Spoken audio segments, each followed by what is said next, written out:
Bueno, profe, igual no se castigue con lo de su clase corrida. Fue una clase y fue por algo muy específico y especial. No, no, no, pero por eso, Fue pero digo, cualquier cosa. lo que es la materia son 16 clases, ¿no?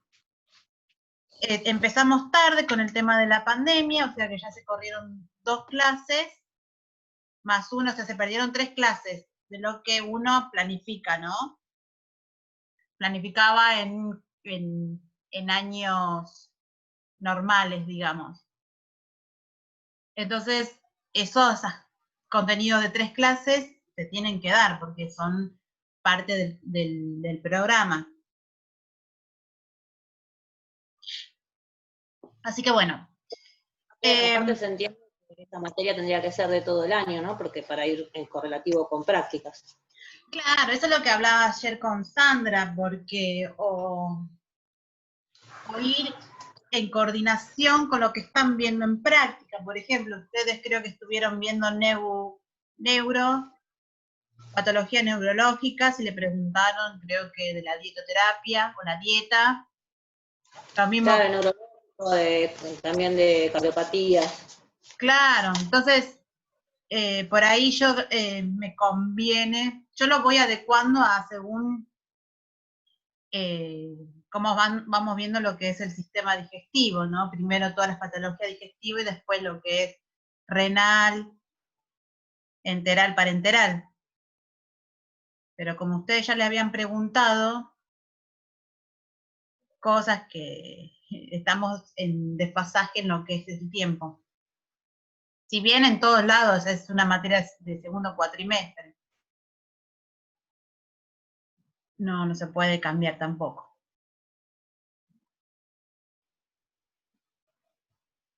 Así que bueno, creo que hoy somos varios.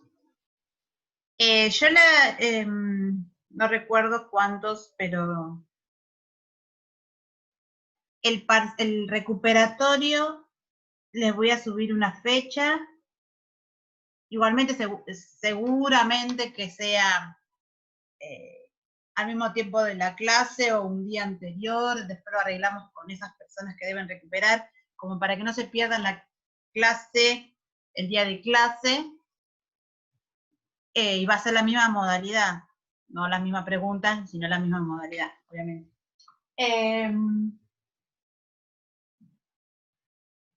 Después, tengan en cuenta lo siguiente, en lo que es las notas. Recuerden que en este periodo, lo que es pandemia, es para acceder al final, es aprobado o desaprobado, no son notas numéricas, ¿sí? Esto está en línea de lo que es región, por eso no, esto de tener 6, 7, 8, 9 o 10 no va a influir mucho en cuanto al acceso, sino que tienen que tener todo aprobado. Por eso aquellos que deben el trabajo, que todavía no me entregaron la actividad 1, hay algunos que yo sé que lo entregaron, pero no los corregí, no le hice la devolución todavía, pero hay algunos alumnos que todavía no lo entregaron y tengan en cuenta que tienen que tener la totalidad de las actividades aprobadas para acceder al final. Sí, obviamente que es entendible la falta de conectividad, todo lo demás, pero es una actividad que ya lo venimos trabajando desde el mes pasado y tienen que tener todo entregado para poder acceder al final, así que no se cuelguen, es fácil. Si tienen alguna duda me preguntan, pero recuerde que si no están entregados es como un trabajo práctico desaprobado. Así que no pierdan la oportunidad de acceder al final por eso.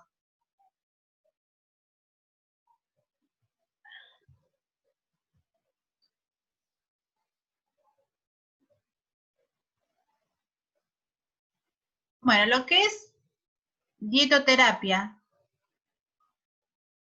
que como la palabra lo dice, vamos a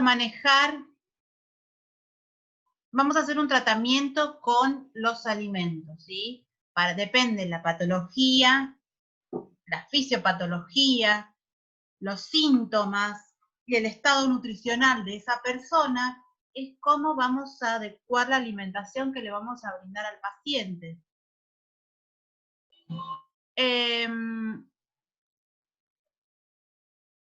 Acá, obviamente, tengo toda una introducción, pero vamos a pasar de largo. Lo importante acá es respetar la cuarta ley de la nutrición, que tiene que ser siempre adecuado a esa persona. ¿Sí? Acá es donde esa ley sí o sí tiene que estar siempre presente. Obviamente que es la que nunca debe faltar, ¿no? Pero esta es la que cobra más importancia. Aquellas leyes que hemos ya visto, la de la cantidad se va a ver modificada en aquellos regímenes que deben ser hipocalóricos, en los cuales las calorías que esa persona necesita van a disminuir en un porcentaje para poder lograr un descenso de peso. Ahí esa ley se va a ver modificada. La ley de la calidad se puede ver modificada en algunos aspectos en cuanto a lo que es renal, con el tema de las proteínas, ¿sí? O el sodio o el potasio van a estar en observación, es decir, tienen que estar controlados según la patología presente en ese momento en ese paciente. Entonces ahí las cantidades recomendadas pueden disminuir para no afectar el funcionamiento de los órganos en ese momento. Para realizar la prescripción dietoterápica, vamos a partir con la valoración antropométrica, es decir, vamos a controlar si la persona está con peso normal, bajo o alto, y ahí vamos a calcular las calorías. O sea, vamos a ver que va a ser, si el peso es normal, va a ser una dieta normocalórica, o sea, según las calorías que necesite, vamos a hacer el plan de alimentación según las calorías que le correspondan. Hipocalórico para los casos en los que se debe disminuir el peso corporal, o sea que la persona, a partir de la valoración antropométrica, me dio un diagnóstico de sobrepeso u obesidad. Entonces, el régimen va a ser hipocalórico. Y si la persona presenta bajo peso o está en un estado hipercatabólico, vamos a aumentar el valor calórico de esa persona según el porcentaje que requiera la situación, y van a aumentar las calorías. Luego, la dieta va a estar influida según si necesita aumentar el valor de las proteínas, como en el caso de un estado catabólico, en el cual debemos reponer tejido, ya sea por una quemadura, ya sea por una operación, que el cuerpo debe reponer ese tejido dañado. Y luego, según el diagnóstico clínico, si la persona tiene hipertensión, va a ser un régimen hiposódico. Si tiene problemas gástricos, va a ser adecuado gástrico. Si tiene problemas hepáticos, es las características que vamos a ir agregando en ese plan. Entonces, todas las patologías, todas las características que esa persona presente en ese momento tienen que estar identificadas y tienen que estar puestas dentro del régimen nutricional, porque cada una de esas cosas va a influir en la selección de alimentos. Aparte de la calidad de la alimentación, que debe cumplir con todos los nutrientes, el régimen nutricional que vamos a realizar, vamos a ir seleccionando y modificando los caracteres físicos y químicos de esa alimentación. O sea, que además de la selección de alimentos, o sea, comer tal o cual alimento, yo tengo que indicar también en qué forma van a estar preparados esos alimentos y en qué forma se la voy a brindar al paciente, ya sea en forma líquida, si estamos hablando de fórmulas enterales y parenterales, en una dieta blanda, un licuado, un triturado, procesado. Esas características de las que se deben informar también y es lo que va hacia lo que es la cocina y en ese lugar es donde van a preparar el alimento. Son los encargados de llevar a cabo esa preparación. Entonces se debe informar, por ejemplo, una dieta para diabéticos, ¿sí? Si ese diabético tiene hipertensión, también bajo en sodio. Si no puede masticar o tiene algún problema de disfagia, vamos a ver de qué forma, depende del tipo de disfagia. Hay disfagias que son a sólidos, a líquidos, ¿sí? Tengo un problema en la masticación, entonces yo tengo que ver las características de esa persona, ¿sí? Hay estudios así como que se observa el momento de la masticación de esa persona, a ver si hay detención del bolo alimenticio en alguna parte del aparato digestivo, más precisamente en lo que es esófago, si hay problemas en lo que es faringe, laringe, si tenemos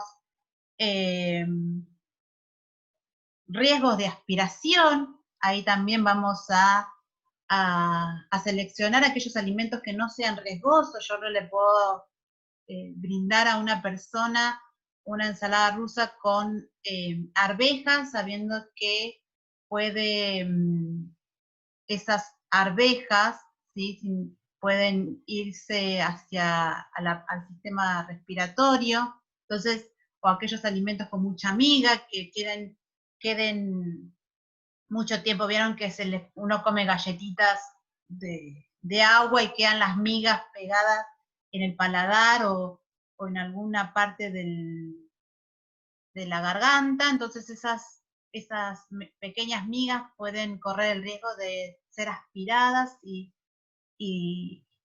derivarse hacia el pulmón y ahí desencadenar distintas patologías. Entonces yo tengo que observar las características, conocer cómo se encuentra esa persona, preguntarle si tiene problemas para masticar, luego si tiene problemas para deglutir, si es el paciente, salvo que no pueda hablar, no pueda manifestar estas preguntas, siempre preguntarle a algún familiar si tiene dificultad para tragar, si ha sufrido en algún momento alguna broncoaspiración. Entonces eso se va a tener en cuenta a la hora de preparar la alimentación. Entonces siempre eso se recalca, es decir, bueno, ojo con este paciente que es propenso a una broncoaspiración o no puede masticar bien o hay que dar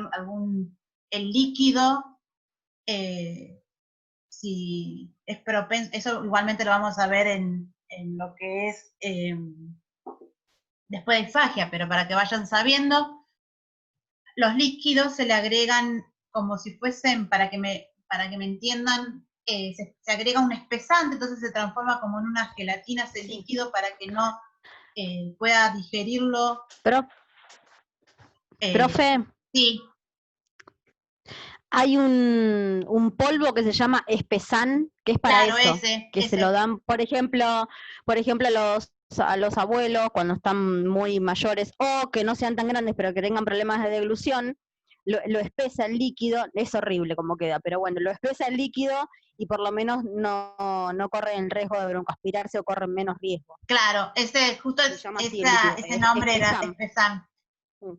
Queda como si fuese, por eso muchas veces se da queda con un aspecto, queda con un aspecto horrible, la verdad es esa, por eso se mezcla con un jugo, con algo, para que no se vea el aspecto con el que queda, pero bueno, a ellos le benefician un montón con tal de no Claro, ver un sí, costurero. sí, sí, sí. Aparte, más allá de eso, tenemos que asegurarnos la hidratación de esa persona. Si no está con suero, ¿no? Con algún tipo de solución que lo hidrate, la persona tiene que, más que en las personas mayores no son de consumir mucho líquido, hay que asegurarse que esté hidratado. No podemos tener una persona internada y que no reciba ningún tipo de líquido. Entonces se va buscando esa forma, ¿no? Con el espesán, o si es un paciente con anorexia que no quiere consumir ningún tipo de alimento, se va a dar una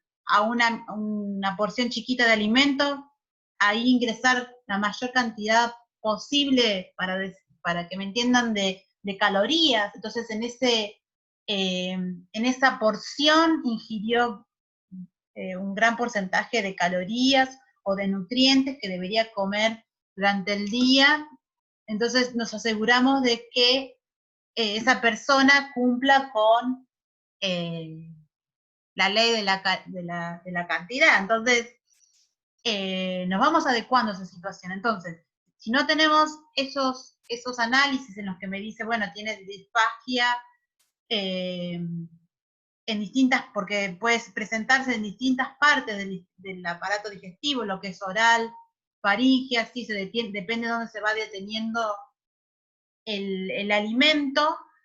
Debemos preguntar si esto sí tiene algún inconveniente para consumir alimentos, porque podemos llegar a equivocarnos y darle un alimento que pueda empeorar el cuadro o sumarle otro problema a esa persona, no empeorar, sino sumarle otro problema. Entonces se van ahí manejando eso. Entonces, conociendo la patología de base, aquellas historias alimentarias de la persona y las condiciones en las que ese aparato digestivo se encuentra, vamos a seleccionar los alimentos y aparte seleccionar los alimentos en cuanto a qué grupos de alimentos les voy a dar. Voy a observar la forma de preparación, ya sea hervido, tostado, licuado, procesado, triturado. Entonces, ahí se va a indicar y esa indicación va hacia lo que es la cocina y ahí van a preparar los alimentos, que luego van a ser repartidos en cada habitación. Caracteres del régimen. Vamos a tener caracteres físicos y caracteres químicos.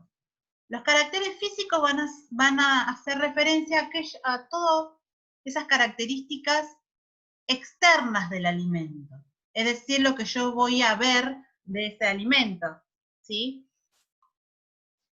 Una de las características es la consistencia, ¿sí?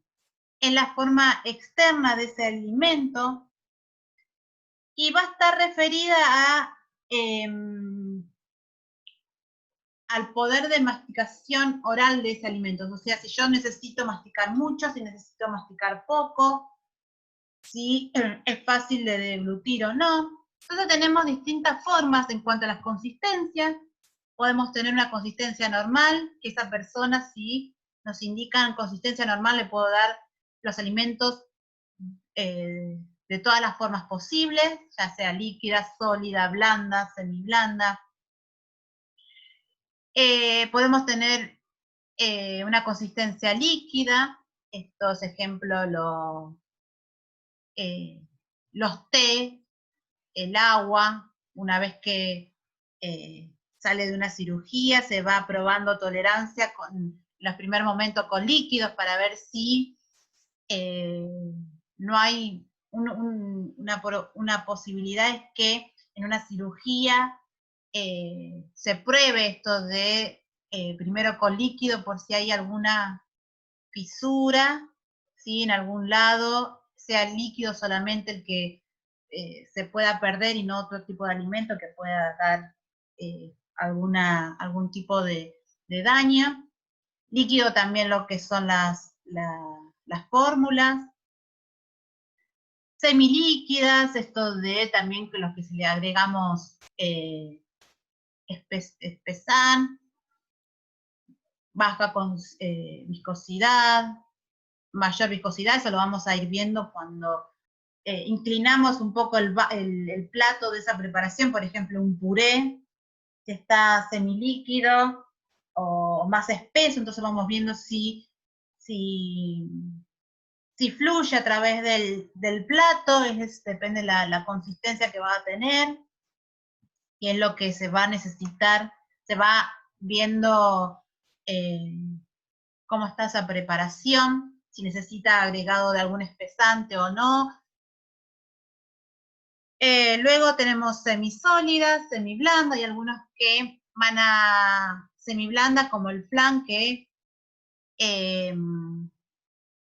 uno al tacto se hunde y ofrece un poco de resistencia, pero no lo rompemos completamente al colocar el dedo o la cuchara, como para ser más higiénico, ¿no? Olvídense del dedo, pero para que me entiendan. Apoyamos la cuchara y si ese alimento se hunde y no presenta resistencia, vamos a considerarlo como un sólido blando. Y sólido que exija masticación, esto como las carnes, ¿sí? Una papa al horno que ya tiene una costra alrededor, entonces yo necesito masticarla más tiempo. Pero esta más que nada, esta clasificación es para las carnes, que yo necesito tener más tiempo el alimento en la boca porque necesito desgranarlo a través de la masticación e hidratarlo con la saliva para que pueda ingresar hacia el esófago, para formar el bolo alimenticio, ¿no? Digestibilidad es otra de las características física, hace referencia al comportamiento de los alimentos o preparaciones a nivel gástrico. Esto es que yo les decía de cuánto trabajo necesita el estómago para degradar ese alimento. Y el ácido va disolviendo el alimento cuando llega hacia al interior de este órgano. Entonces, si es de fácil disgregación gástrica, quiere decir que el alimento se va a disolver rápido y así va hacia el duodeno en forma rápida también. Y de difícil disgregación gástrica es que el estómago necesita más trabajo para poder degradarlo, como en el caso de las carnes rojas, aquellas que más si tienen producto de tostación, vieron que no es lo mismo consumir una carne hervida que una carne asada o al horno, que se le hace una costra, entonces esas fibras están desecadas, por eso va a tardar más tiempo el estómago en degradarlas. Entonces esto vamos a tratar de conseguir fácil disgregación gástrica en aquellas patologías en lo que hay alguna gastritis o algún problema en la segregación de ácido. Entonces voy a tratar de que el alimento esté poco tiempo en el estómago, así no secreta tanto ácido y no seguir dañando la pared de la mucosa gástrica. Entonces voy a elegir aquellos alimentos, por ejemplo, el pescado, que se disuelve más rápido, el pollo, ¿sí? Para que no siga dañando esas paredes. Entonces, aquellos alimentos de difícil disgregación gástrica van a permanecer más tiempo en el estómago, y así en algunos casos se eligen este tipo de alimentos para obesidad, para que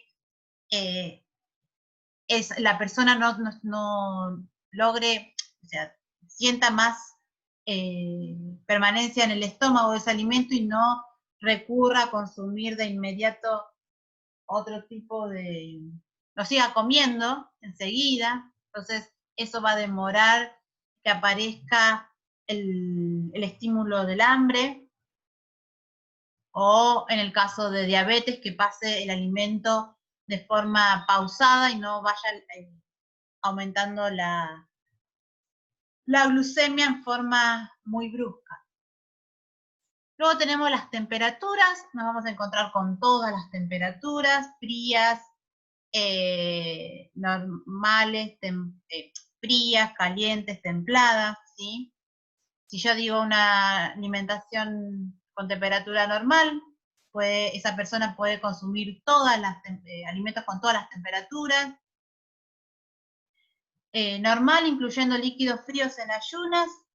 Esto ayuda a la motilidad intestinal, entonces aquellas personas que tienen problemas de constipación son muy propensos a eso. Líquidos fríos en ayuna va a ayudar a que comience a movilizar el aparato digestivo, más precisamente lo que es intestinos, entonces eso vamos a ayudar a la evacuación. Normal, preferentemente calientes, esto es una estimulación también para aquellas personas con anorexia, ¿sí? O, como es, en obesidad también, hace que le van a dar distintos, perdón, en obesidad no, en hipertensión arterial, nos va a lograr que esa persona sienta distintos sabores en los alimentos, entonces le va a dar mayor deseo de comer cuando la comida está caliente, en el caso de anorexia.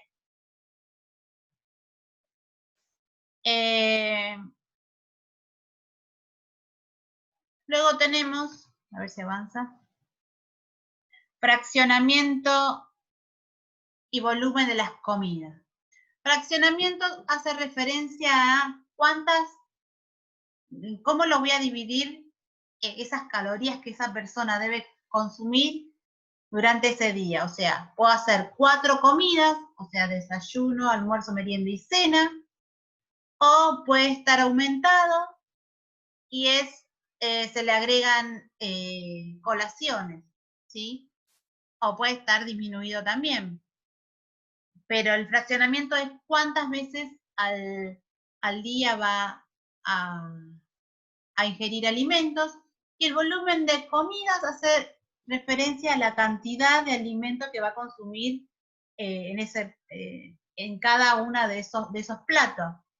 En el caso de obesidad va a estar aumentado el volumen. ¿Por qué? Pues yo quiero lograr que, aparte de la visión, que uno ve el plato lleno, si por ejemplo incorporo una ensalada con vegetales crudos, voy a ver el volumen aumentado en el plato, entonces a la vista parece que es un plato abundante, pero ese alimento no va a representar una carga de calorías, porque no tienen tantas calorías, entonces el volumen, está consumiendo alto volumen, pero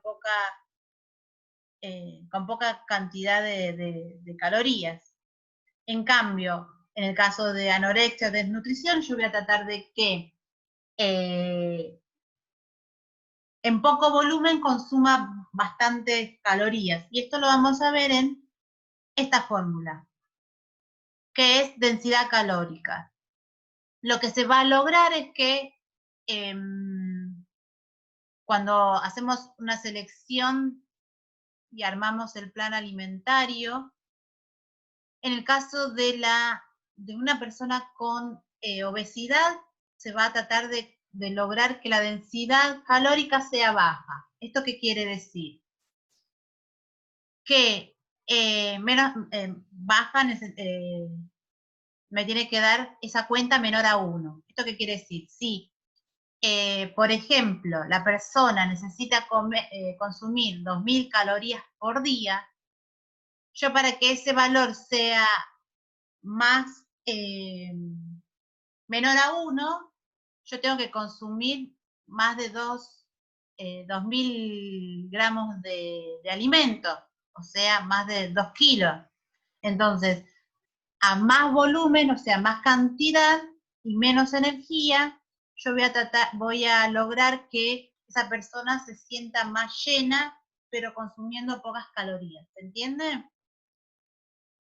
¿O es medio complicado O sea, para sacar las kilocalorías tendríamos que hacer el cálculo que nos dio en el primer trabajo que vimos y ahí dividirlo por el alimento que se le va a dar al paciente. Eso es lo que quiere. Claro.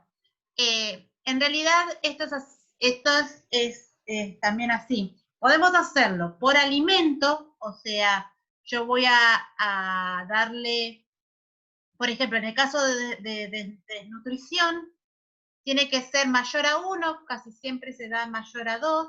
Entonces yo voy a calcular cuánta caloría tiene ese plato que le voy a dar, ¿no? Y yo lo voy a dividir por un número que para que me dé mayor a 2, tiene que ser menos a 2, perdón, a ver, le doy 100 gramos de un alimento, para que la densidad me dé mayor, yo lo tengo que dividir por 5 gramos, por ejemplo, ¿no? Entonces yo en una galletita sumo un montón de calorías y esa persona está comiendo un poquito nada más de alimento, pero con una carga energética abundante. En cambio, en el caso de obesidad, yo lo que voy a hacer es que consuma mucho alimento, pero todos esos alimentos tengan poca cantidad de energía. Entonces, ahí le estoy sumando como más volumen al estómago, ¿sí? Y al digerirlos está ingresando a poca cantidad de energía. O sea, lo que se hace es, de ese valor energético que nosotros calculamos al principio de la cursada, se divide por el total de alimentos que va a consumir durante el día. Si esa cuenta me da menor a 1, yo sé que esa densidad calórica es adecuada para esa persona que está bajando de peso, ¿no? Si no me da eso, yo voy a tener que cambiar, si no me da menor a 1, tengo que cambiar algunos alimentos y agregarles quizás más frutas, más verduras, aquellos alimentos que tengan poca cantidad de energía. Entonces, esa persona no va a ingresar muchas calorías con esa alimentación. Se está terminando el tiempo, así que ahora volvemos con esto, ¿sí? Entramos y salimos. Bueno. Bueno, profe.